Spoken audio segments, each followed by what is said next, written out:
자, 이번 얘기는요. 어제요. 정말 이 모두가 주목하는 재판, 법원의 판단이 있었습니다. 김광삼 변호사님, 누구에 대한 재판이었습니까? 안희정 지사가 피해자 김지은 씨에게 한 피감독적 간음이죠. 그러니까 유력이한 간음, 강제추행, 네. 그리고 그냥 강제추행, 네. 한 10개 범죄 사실에 대해서 모두 무죄가 선고됐습니다. 하하, 네. 이 무죄 선고 요지는 이렇습니다. 네. 일단 안희정 전 지사와 피해자 김지은 씨에는 유력 관계는 있다. 네. 하지만 둘이 어떤 성관계랄지 강제추행에서 이 유력을 행사해서 한 것으로는 볼 수 없고 유력을 이용해서 피해자 김지은 씨의 성적 자기결정권을 침해했다고 볼 수 있는 증거가 부족하다. 네. 이런 취지고요. 네. 근데 결론적으로 얘기하면 여러 차례에 걸쳐서 간음을 하고 성추행을 했지만 네. 그 이후에 피해자의 행동들을 보면 이것이 자기 의사에 반해서 자기의 성적 자기결정권이 침해된 상태에서 이루어졌다고 볼 수 없다. 결과적으로 유일한 증거라고 할 수 있는 피해자 김지은 씨의 진술은 신빙성이 없다. 이렇게 결론을 내린 거죠. 지난 3월이었죠. 수행비서 김지은 씨의 이른바 미투 폭로가 나온 이후 무려 160일 정도가 걸렸습니다. 5개월 넘게 이 사건과 재판이 이루어져 왔고 어제 1심 선고가 있었는데 어제 1심 선고를 받기 위해서 법원에 들어가는 안희정 전 지사의 모습과 나올 때의 모습 한번 보시고 이어가 보도록 하겠습니다. 안희정은 사과하라! 안희정은 사과하라! 안희정은 인정하라! 안희정은 인정하라! 당신이 한 것이 성폭력이다! 당신이 한 것이 성폭력이다! 선고 앞두고 심경 어떠신지요? 지금 드릴 말씀이 없습니다. 선고 결과 무죄 예상하십니까? 지금 드릴 말씀이 없습니다. 김지은 씨에게 하실 말씀 없으십니까? 선거 결과 무죄 나오셨는데 한 말씀 부탁드립니다. 국민 여러분, 죄송합니다. 부끄럽습니다. 많은 실망을 드렸습니다. 다시 태어나도록 더 노력하겠습니다. 부끄럽고 죄송합니다. 미투 사건의 첫 번째 법적 결론인데요. 사법당국에 하고 싶은 말씀 있으시면 한 말씀 부탁드립니다. 다른 말씀 못 드리겠습니다. 부끄럽고 죄송하다는 말씀만 올립니다. 김지은 씨께 한 말씀 없으십니까?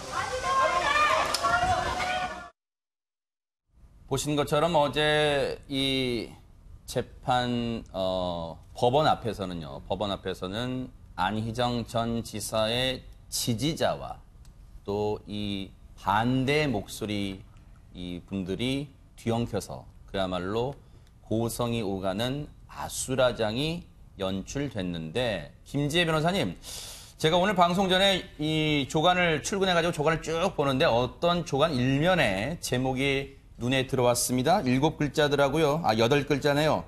현행법으로는 무죄 이렇게 돼 있더라고요.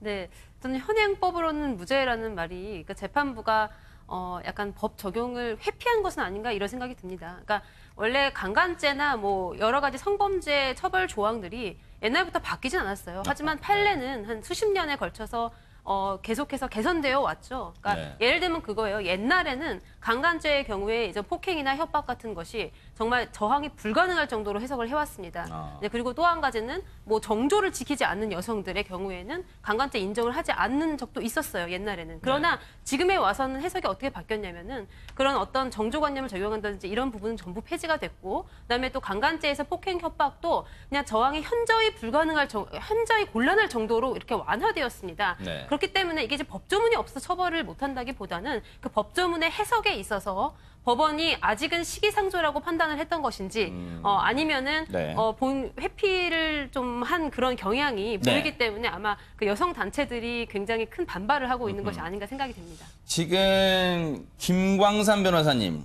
안희정 전 지사 측의 변호인단은 이 점을 지금 파고든 것 같아요.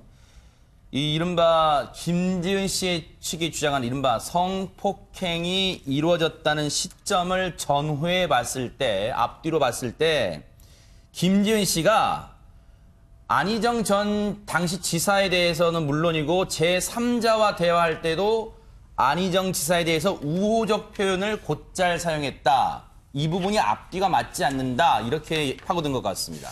그 부분도 굉장히 중요하죠. 그러니까 우리가 보통 어떤 성폭행, 그러니까 무죄를 다투는 성범죄에 있어서는 피해자 진술과 가해자 진술이 굉장히 상반되거든요. 그러면 네.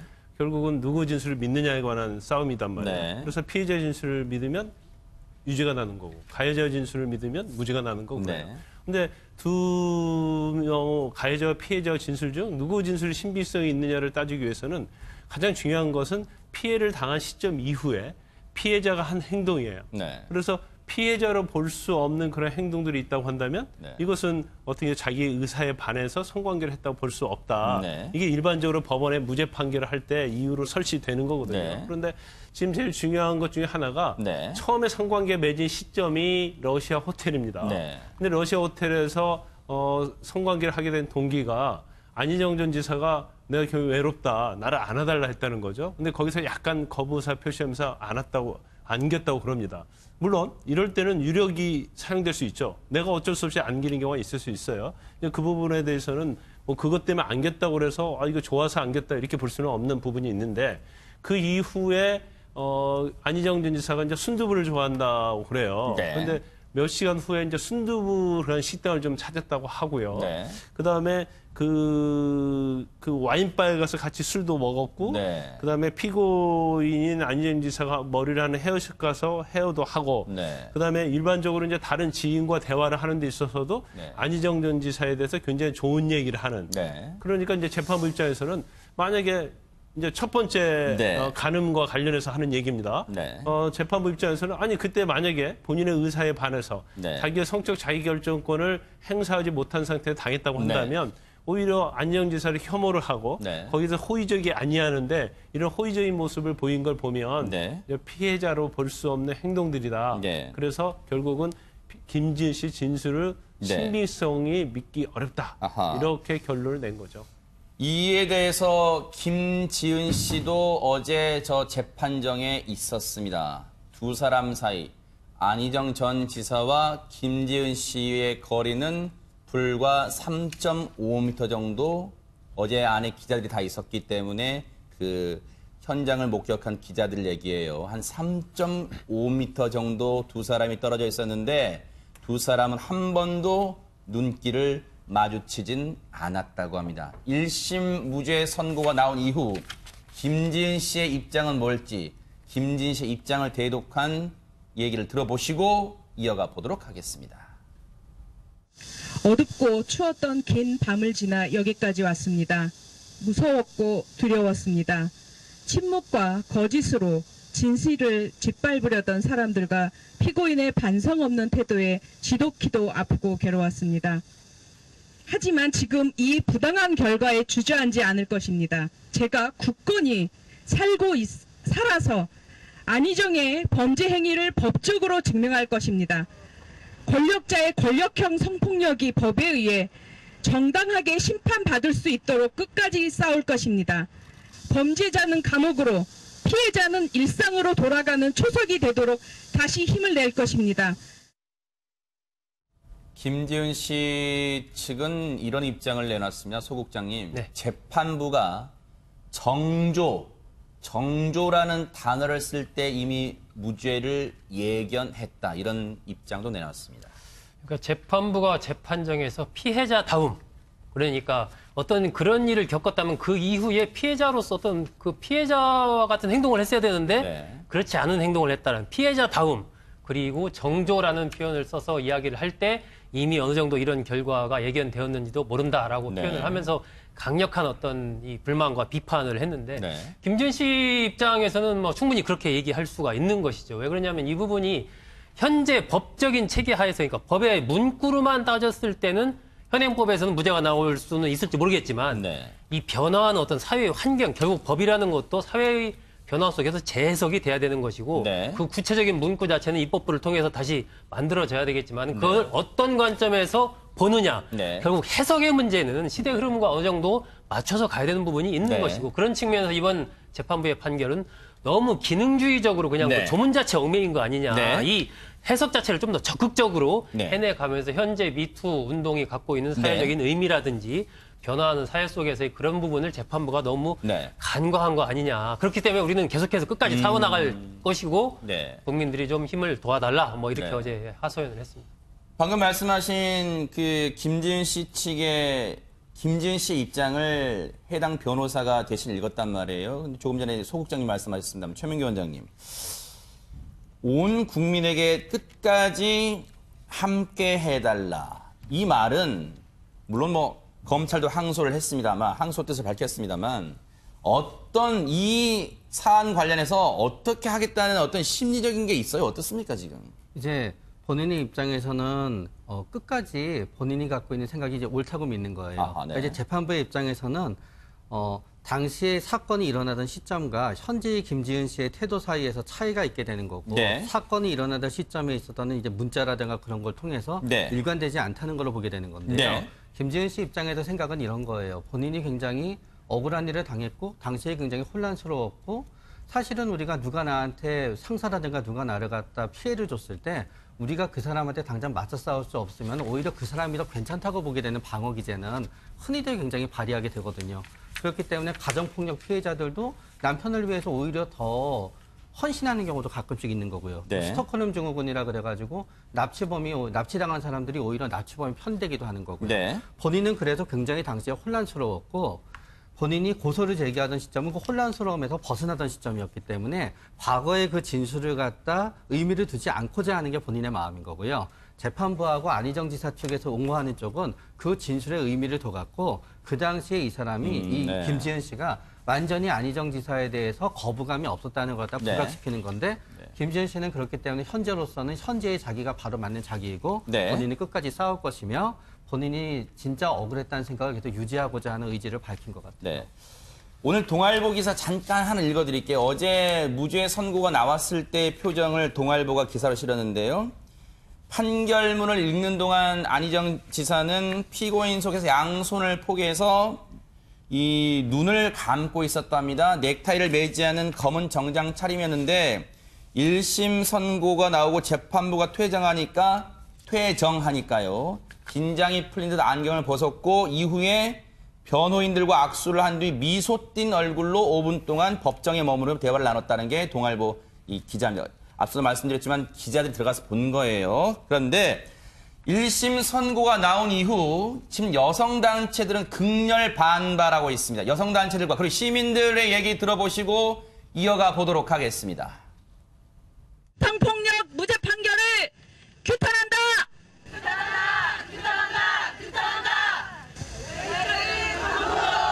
피해자는 일상으로 피해자의 진술 신빙성을 부정하고 여전히 업무상 위력에 대한 판단을 엄격하고 좁게 해석했다. 사회적 의미와 무게감에 대한 고민 없이 죄형법정주의, 무죄 추정 원칙이라는 말에 너무 쉽게 의존하여 안희정 도지사랑 비서의 관계는 좀 솔직히 수평적이지 않은 것 같아서 그런 부분까지는 잘 고려를 하지 못한 것 같아서 좀 이해가 안 돼요.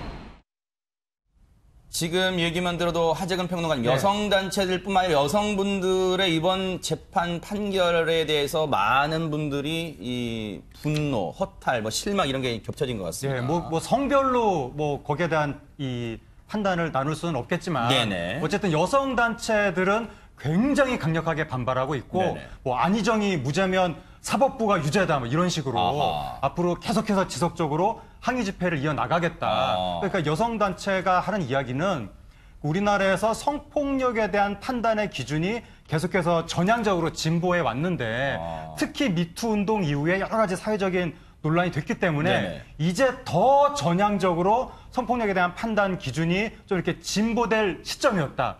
그것을 알아볼 수 있는 시금석이 이번 사건이었는데 이번에 재판부가 더 진보된 판결을 내리지 않고 과거의 입장을 그대로 고수한 것이 아니냐. 네. 여기에 대해서 매우 실망하고 있는 거고 특히 포인트가 되는 게 뭐냐면 다 큰 성인 사이에 이루어진 성관계가 물리적인 억압이나 협박이 없었다 할지라도 언뜻 보면 합의에 의한 관계처럼 보인다 할지라도 그게 권력 관계가 그 안에 있었으면 사실은 약자 입장에서는 강자의 요구를 거부할 수 없는 거 아니냐. 근데 이 부분에 대해서 무죄를 주면 어떡하느냐. 그러니까 이 부분에 이 사안에 대해서 아마 그 여성단체 입장에서는 앞으로도 계속 문제를 제기할 것으로 보입니다. 사실 김지혜 변호사님 이번 선고를 앞두고 재판부도 부담은 많이 됐을 것 같아요.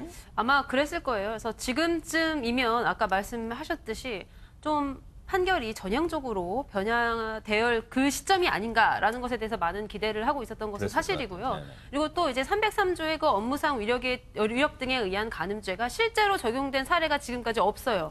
네, 거의 없습니다. 그래서 실제로 이게 적용된 사례는 보통 강간으로도 충분히 처벌할 수 있는 사례에서 적용된 그런 예밖에 없기 때문에 워낙 판례가 부족하고 그렇기 때문에 이번 판결을 기점으로 해서 이 업무상 위력 등에 의한 간음죄가 실제로 그 법조 그대로의 효력을 발생할 수 있는 어떤 계기를 마련할 수 있는 것이 아닌가. 근데 그럼에도 불구하고 또 굉장히 좀 보수적인 판결이었다라는 이제 평가가 많고요. 그렇기 때문에 결국 이 법조문은 다시 사문화될 위기에 처해 있는 것 아니냐 이런 비판이 계속되고 있습니다. 그렇게 볼 수도 있겠군요. 그런데 소 국장님, 앞서 안희정 전 지사가 이제 무죄 선고 받고 나오면서 했던 얘기 이제 들려드렸잖아요. 근데 거기에 이제 귀에 잠깐 들어왔던 게 다시 태어나겠다. 이 말은 글쎄 어떤 걸 염두에 둔 걸 정치적 재기를 염두에 둔 겁니까? 어떻습니까? 그 앞에 말이 하나 있죠. 아하, 네. 부끄럽습니다. 네, 부끄럽습니다라는 말에서 나오는 것은 지금 안희정 전 지사 입장에서 정치적인 재기를 말할 단계는 아니고요. 죄송합니다. 지금 광복절 경축사 문재인 대통령 얘기 듣고 이어가 보도록 하겠습니다. 해외 동포 여러분, 오늘은 광복 73주년이자 대한민국 정부 수립 70주년을 맞는 매우 뜻깊고 깊은 날입니다. 독립선전들의 희생과 헌신으로 우리는 오늘을 맞이할 수 있었습니다. 마음 깊이 경의를 표합니다. 독립유공자와 유가족께도 존경의 말씀을 드립니다. 구한말 어병운동으로부터 시작한 우리의 독립운동은 3.1운동을 거치며 국민 주권을 찾는 치열한 항전이 되었습니다. 대한민국 임시정부를 중심으로 우리의 나라를 우리의 힘으로 건설하자는 불굴의 투쟁을 벌였습니다. 친일의 역사는 결코 우리 역사의 주주가 아니었습니다. 우리 국민들의 독립투쟁은 세계 어느 나라보다 치열했습니다. 광복은 결코 밖에서 주어진 것이 아닙니다. 선열들이 죽음을 무릅쓰고 함께 싸워 이겨낸 결과였습니다.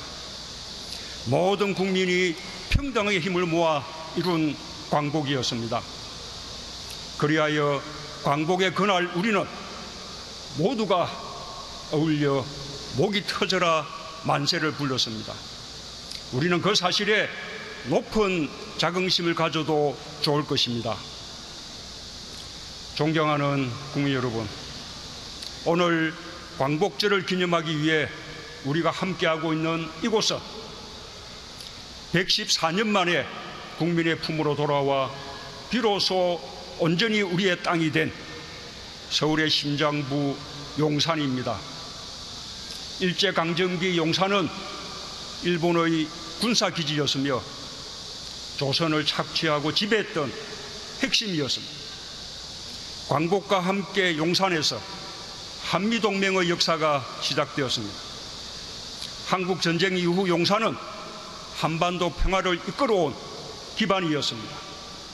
지난 6월 주한미군 사령부의 평택 이전으로 한미동맹은 더 굳건하게 새로운 시대를 맞이했습니다. 이제 용산은 미국 뉴욕의 센트럴 파크와 같은 생태 자연공원으로 조성될 것입니다. 2005년 선포된 국가공원 조성 계획을 이제야 본격적으로 추진할 수 있게 되었습니다. 대한민국 수도 서울의 중심부에서 허파 역할을 할 거대한 생태자연공원을 상상하면 가슴이 뜁니다. 그처럼 우리에게 아픈 역사와 평화의 의지, 아름다운 미래가 함께 담겨있는 이곳 용산에서 오늘 광복절 기념식을 갖게 되어 더욱 뜻깊게 생각합니다.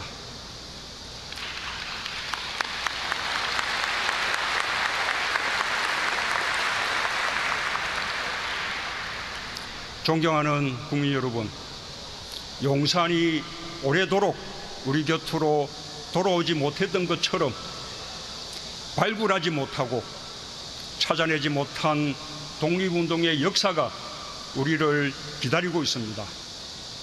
특히 여성의 독립운동은 더 깊숙이 묻혀왔습니다. 여성들은 가부장제 사회, 사회경제적 불평등으로 이중 삼중의 차별을 당하면서도 불굴의 의지로 독립운동에 뛰어들었습니다. 평양 평원고무공장의 여성 노동자였던 강주룡은 1931년 일제의 일방적인 임금 삭감에 반대해 높이 12m의 을밀대 지붕에 올라 농성하며 여성해방, 노동해방을 외쳤습니다. 당시 조선의 남성 노동자 임금은 일본 노동자의 절반에도 못 미쳤고 조선 여성 노동자는 그의 절반도 되지 못했습니다. 죽음을 각오한 저항으로 지사는 출감 2달 만에 숨을 거두고 말았지만 2007년 건국훈장 애국장을 받았습니다. 1932년 제주 구자읍에서는 일제의 착취에 맞서 고차동, 김계석, 김옥년, 부덕량, 부춘하 5분의 해녀로 시작된 해녀 항일운동이 제주 각지 800명으로 확산되었고 3개월 동안 연인은 17,000명이 238회에 달하는 집회 시위에 참여했습니다. 지금 구자에는 제주 해녀 항일운동 기념탑이 세워져 있습니다. 정부는 지난 광복절 이후 1년간 여성 독립운동가 202분을 찾아 광복의 역사에 당당하게 이름을 올렸습니다. 그중 26분에게 이번 광복절에 서훈과 유공자 포상을 하게 되었습니다.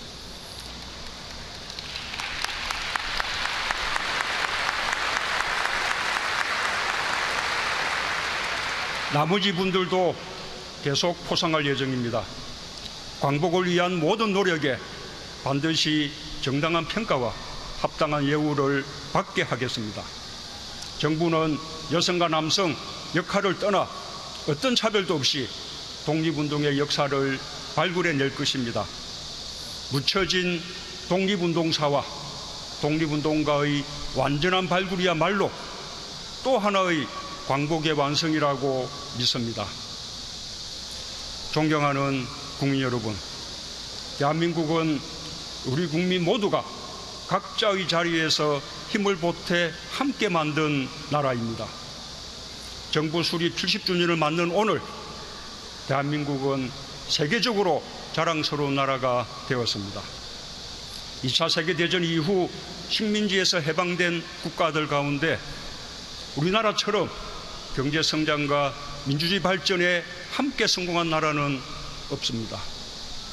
세계 10위권의 경제 강국에 촛불혁명으로 민주주의를 되살려 전 세계를 경탄시킨 나라, 그것이 오늘의 대한민국의 모습입니다.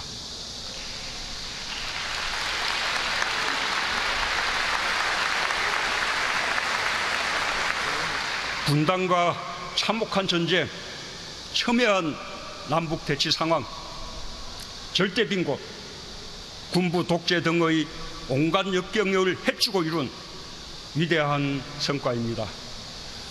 아직 부족한 부분이 많지만 전 세계에서 우리만큼 역동적인 발전을 이룬 나라가 많지 않다는 사실만큼은 누구도 부인할 수 없을 것입니다. 선대들뿐만 아니라 이 시대를 살고 있는 모든 세대가 함께 이뤄냈습니다. 우리는 우리의 위상과 역량을 스스로 과소평가하는 경향이 있습니다. 그러나 외국에 나가보면 누구나 느끼듯이 한국은 많은 나라들이 부러워하는 성공한 나라이고 배우고자 하는 나라입니다. 그 사실에 우리 스스로 자부심을 가졌으면 합니다. 그리고 그 자부심으로 우리는 새로운 70년의 발전을 만들어가야 할 것입니다.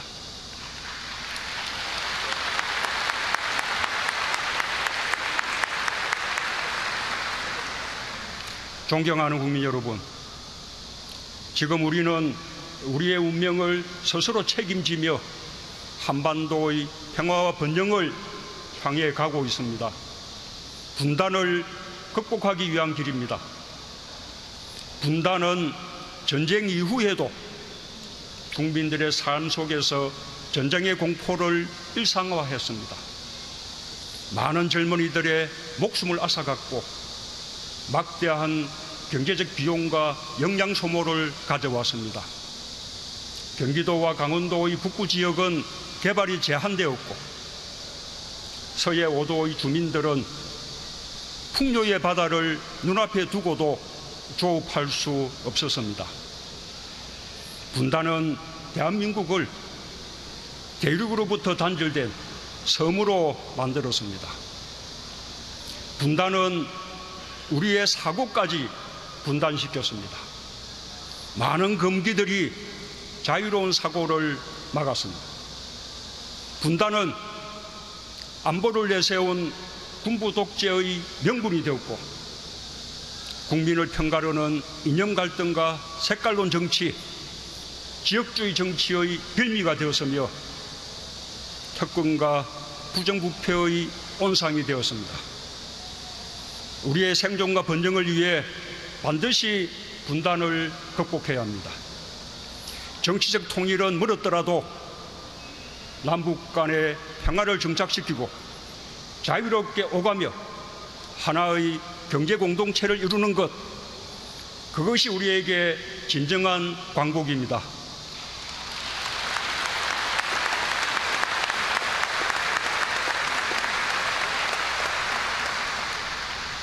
저는 국민들과 함께 그 길을 담대하게 걸어가고 있습니다. 전적으로 국민들의 힘 덕분입니다. 제가 취임 후 방문한 11개 나라, 17개 도시의 세계인들은 촛불혁명으로 민주주의와 정의를 되살리고 나라다운 나라를 만들어가는 우리 국민들에게 깊은 경의의 마음을 보냈습니다. 그것이 국제적 지지를 얻을 수 있는 강력한 힘이 되었습니다. 가장 먼저 트럼프 대통령과 만나 한미동맹을 위대한 동맹으로 발전시킬 것을 합의했습니다. 평화적 방식으로 북핵 문제를 해결하기로 뜻을 모았습니다.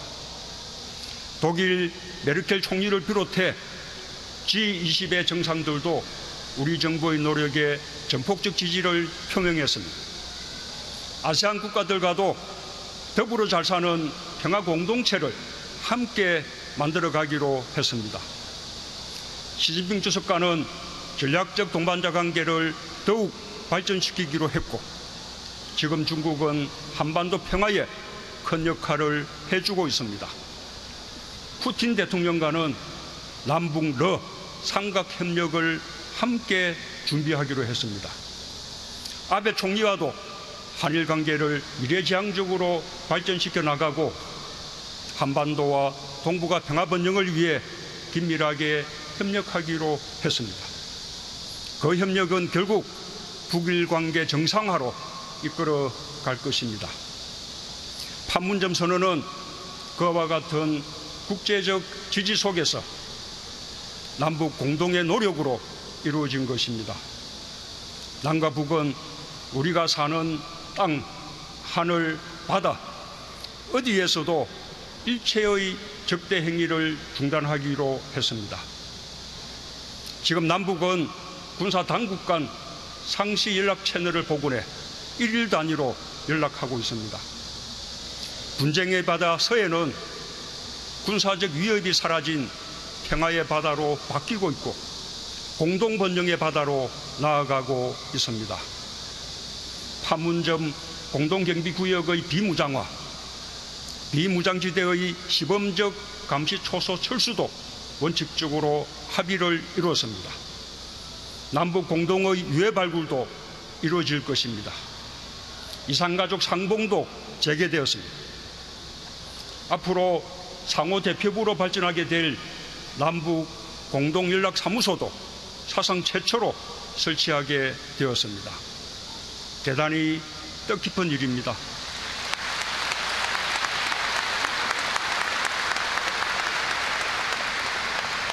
며칠 후면 남북이 24시간 365일 소통하는 시대가 열리게 될 것입니다.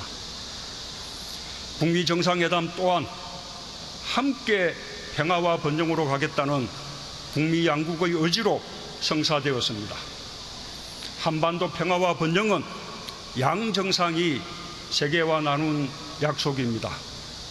북한의 완전한 비핵화 여행과 이에 상응하는 미국의 포괄적 조치가 신속하게 추진되길 바랍니다.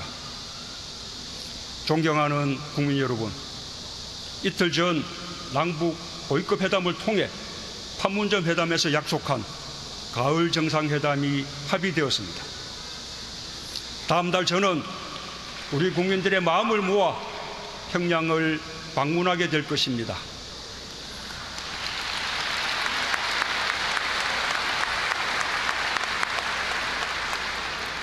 판문점 선언의 이행을 정상 간에 확인하고 한반도의 완전한 비핵화와 함께 종전선언과 평화협정으로 가기 위한 담대한 발걸음을 내디딜 것입니다.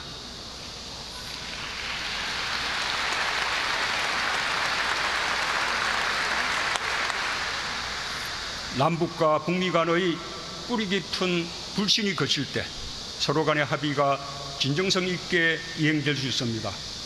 남북 간의 더 깊은 신뢰관계를 구축하겠습니다. 북미 간의 비핵화 대화를 촉진하는 주도적인 노력도 함께해 나가겠습니다.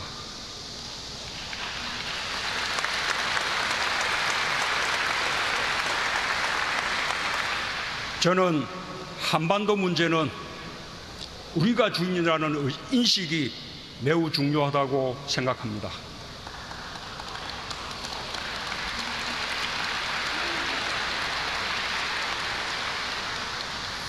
남북관계 발전은 북미관계 진전의 부수적 효과가 아닙니다. 오히려 남북관계의 발전이야말로 한반도 비핵화를 촉진시키는 동력입니다. 과거 남북관계가 좋았던 시기에 북핵 위협이 줄어들고 비핵화 합의에까지 이룰 수 있었던 역사적 경험이 그 사실을 뒷받침합니다.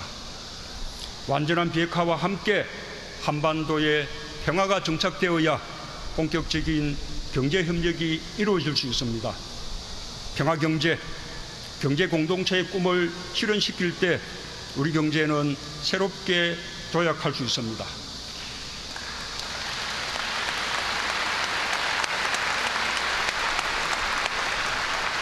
우리 민족 모두가 함께 잘 사는 날도 앞당겨질 것입니다. 국제기관의 연구에 따르면 향후 30년간 남북 경협에 따른 경제적 효과는 최소한 170조 원에 이를 것으로 전망합니다. 개성공단과 금강산 관광 재개에 철도 연결과 일부 지하자원 개발 사업을 더한 효과입니다. 남북 간의 전면적인 경제협력이 이루어질 때 그 효과는 비교할 수 없이 커질 것입니다. 이미 금강산 관광으로 8,900여 명의 일자리를 만들고 강원도 고성의 경제를 비약시켰던 경험이 있습니다. 개성공단은 협력업체를 포함해 10만 명에 이르는 일자리의 보고였습니다. 지금 경기도 파주 일대의 상전 벽해와 같은 눈부신 발전도 남북이 평화로웠을 때 이루어졌습니다. 평화가 경제입니다.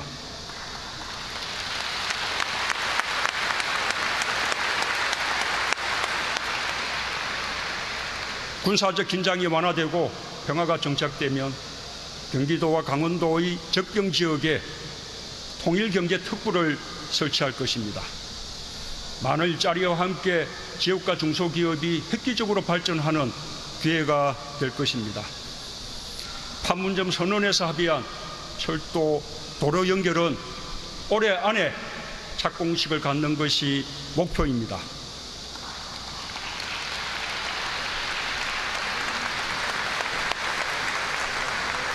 철도와 도로의 연결은 한반도 공동번영의 시작입니다. 1951년 전쟁 방지, 평화 구축, 경제 재건이라는 목표 아래 유럽 6개 나라가 유럽 석탄 철강 공동체를 창설했습니다. 이 공동체가 이후 유럽 연합의 모체가 되었습니다. 경의선과 경운선의 출발지였던 용산에서 저는 오늘 동북아 6개국과 미국이 함께하는 동아시아 철도 공동체를 제안합니다.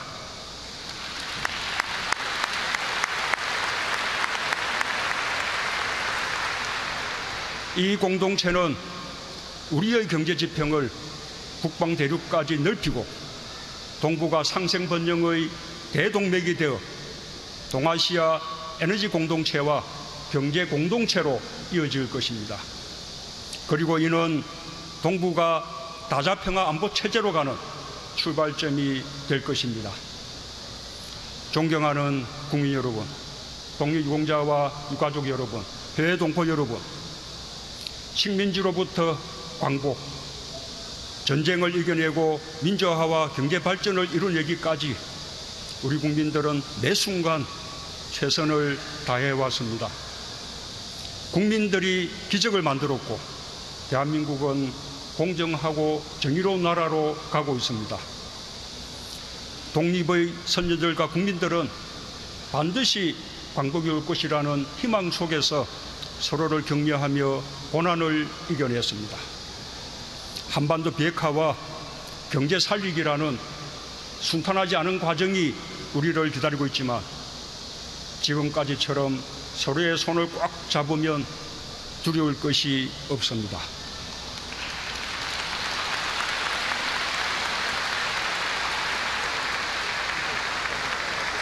한반도 평화와 번영은 우리가 어떻게 하느냐에 달려 있습니다. 낙관의 힘을 저는 믿습니다. 광복을 만든 용기와 의지가 우리에게 분단을 넘어선 평화와 번영이라는 진정한 광복을 가져다 줄 것입니다. 감사합니다.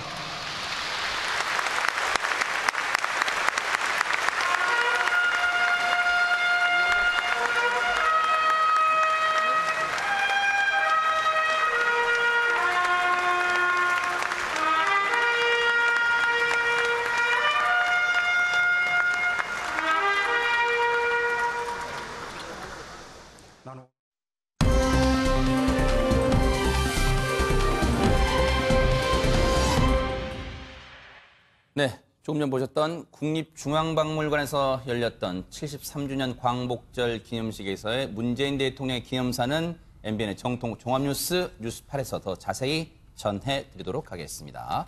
앞서 저희가요, 안희정 전 지사의 이 성폭행 혐의 관련 1심 무죄 선고난 얘기를 하다가 현장을 연결했었는데, 소 국장님, 네. 앞서 제가 질문 드렸던 게 1심 선고 직후 나오면서 기자들 질문에 이런 얘기를 했어요. 뭔가 다시 태어나겠다. 그러면 그게 정치적 재기를 의미하는 건지 이거 좀 해석 좀 해주세요. 일단 문맥상으로 봤을 때 앞에 이제 부끄럽습니다. 네. 이 얘기를 하고 다시 태어나겠습니다. 이렇게 얘기를 하거든요. 네. 그러니까 결국 안희정 전 지사로서는 지금 시점에서 뭐 정치적인 재기를 말하는 것 자체는 너무 이런 얘기고 나가도 한참 나간 얘기고요. 네네. 일단은 지난 민주당 대선 후보 경선 과정에서 보여줬던 어떤 균형감 있는 태도, 네. 합리적인 모습 이런 것들로 인해서 이제 국민들한테 많은 사랑을 받았고, 네. 그것은 진보 세력을 떠나서 보수 세력 많은 사람들이 또 안 전 지사를 지지를 했지 않습니까? 네. 본인도 나는 민주주의자다라고 네. 평상시에 계속 얘기를 해왔고, 네. 또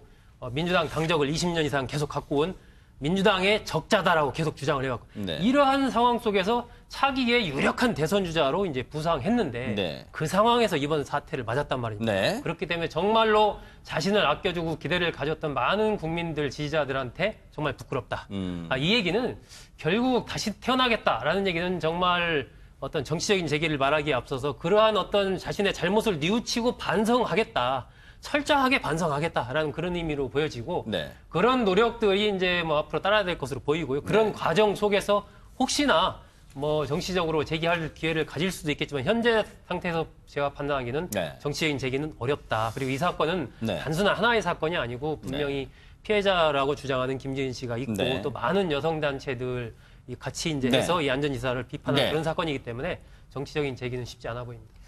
이에 대해서 김광삼 변호사님, 1심에서 무죄가 나오는 걸 글쎄 검찰은 어느 정도 예견을 했는지는 모르겠습니다만 검찰은 앞으로 어떻게 하겠답니까 그러면? 검찰은 뭐 당연히 항소를 하겠죠. 일반적으로 1심 무죄 사건에 대해서는 거의 예외 없이 검찰은 항소를 합니다. 더군다나 이 사건은 이제 사유지 이모 또 여성의 어떤 인권 이런 거 관련이 굉장히 깊기 때문에 더군다나 또 검찰에서는 이건 죄질이 굉장히 안 좋다고 그래서 영장까지 청구한 사건이잖아요. 그럼에도 불구하고 무죄가 나왔기 때문에 검찰은 이제 항소를 할 수밖에 없는 상황이고 그러면 이제 항소심 가서 어떻게 될 것인가 이 부분은 이제 항소심 재판부가 증거 가치에 관한 판단을 어떻게 하느냐에 따라 달라진다고 봅니다. 피해자 김지은 씨 진술이 오히려 신빙성이 있다고 하면 무죄가 유죄로 바뀌어질 가능성도 상당히 있겠죠. 하지만 1심 판결의 어떤 기준으로만 보면 일단 그 피해자 김지은 씨보다는 안희정 지사에게 유리한 그러한 증거들이 굉장히 많아요. 뭐 SNS 내용이랄지 아니면 지인들의 진술, 또 지인들과 주고받은 그러한 내용들 그렇기 때문에 어떤 이런 것들을 탄핵할 만한 결정적인 증거를 김지은 씨가 내지 않으면 판결을 뒤집혀질 가능성이 그렇게 많지 않다 이렇게 봅니다. 또 뭐 재판 과정에서 안희정 전 지사의 부인죠 민주원 씨의 이 법정에서의 진술도 재판부는 우리 김지은 씨의 진술보다는 좀 신빙성이 있다고 보는 것 같아요. 그런 것도 기사화가 된 바가 있습니다만 어쨌든 아직은 1심입니다. 아직은 1심이고 대법원까지 최종심까지 갈지는 모르겠습니다만 일단 검찰은 항소의 뜻을 밝혔기 때문에 2심 재판도 끝까지 추적을 해보도록 하겠습니다.